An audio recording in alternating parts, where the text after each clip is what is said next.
everyone, welcome you all back to my channel Study with Amrita. So in this video we're gonna solve the fifth problem of the TCS IPA coding question in Python series. So the difficulty level is a bit more complex here, but it is not that difficult, it is easy to solve. So let's see the problem.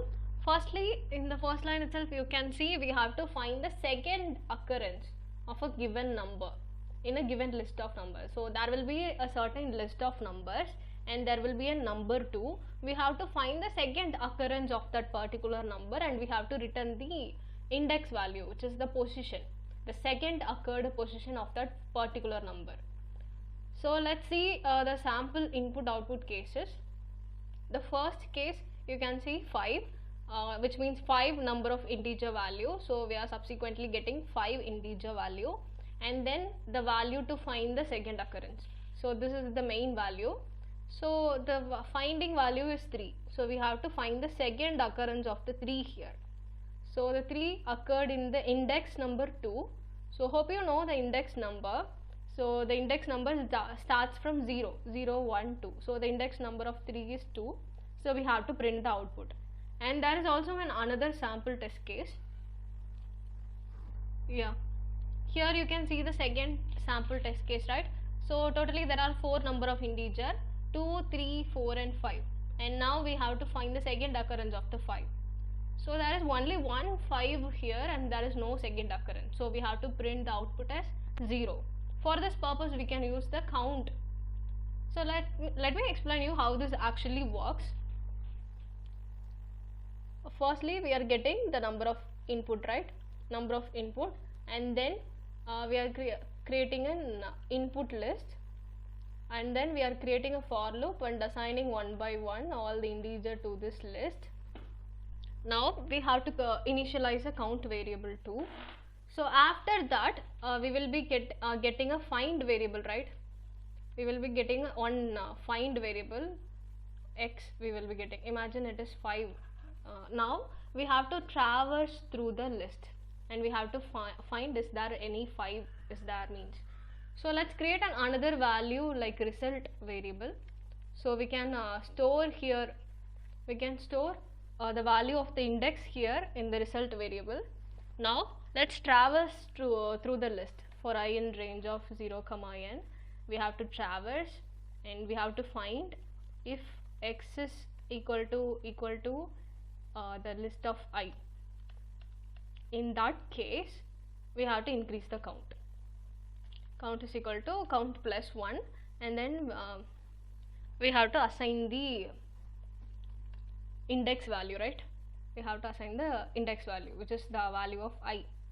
Okay, and now we have to check if count is equal to 0, because we should only calculate the second occurrence, right?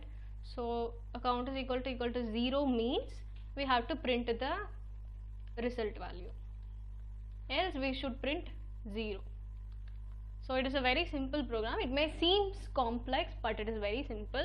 So let me solve you. Okay, let's write the code for this particular problem.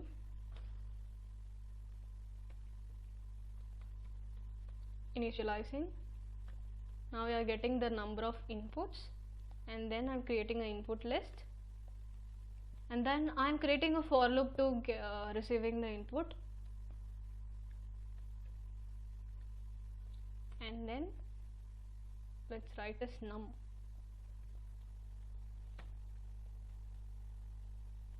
Now I am appending it all the values to the list.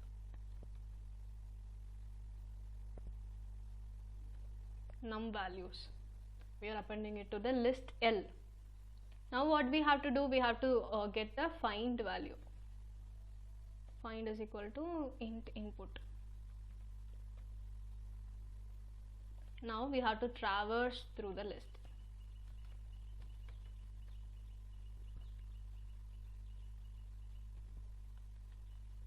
And we have to check whether find is equal to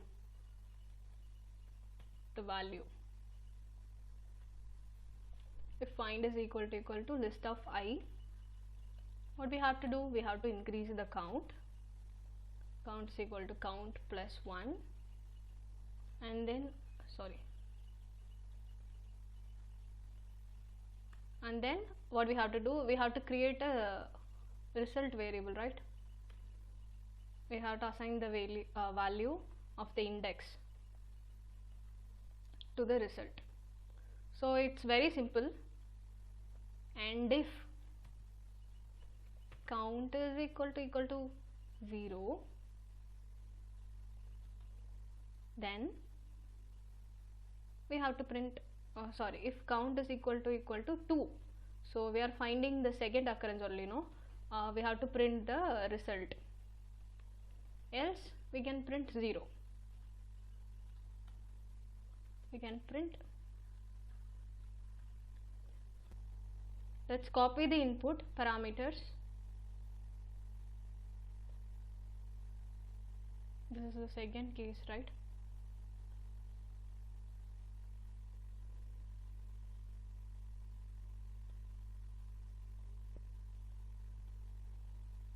We should get 0, so there is an error.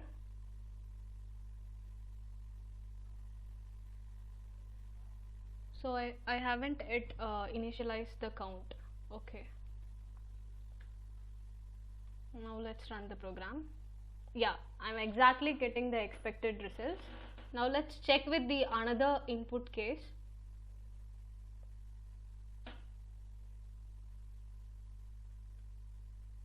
We should get the output as 2. Let's check whether it's working fine or not. Let's run the program. Okay, I'm exactly getting the expected output. So this is how we can solve the problems. It may seem complex, but it is very simple to solve without class. Even with class also, it is very easy to solve. So this is a very time saving method, so that we can focus on other MCQs and another coding question as well. Hope it is helpful. See you on the next video. And if you like this video, do like the video and share it with your friends if you find it useful, and do mention your thoughts and suggestions in the comment section. And at last, don't forget to subscribe to my channel. Thank you all. Bye bye.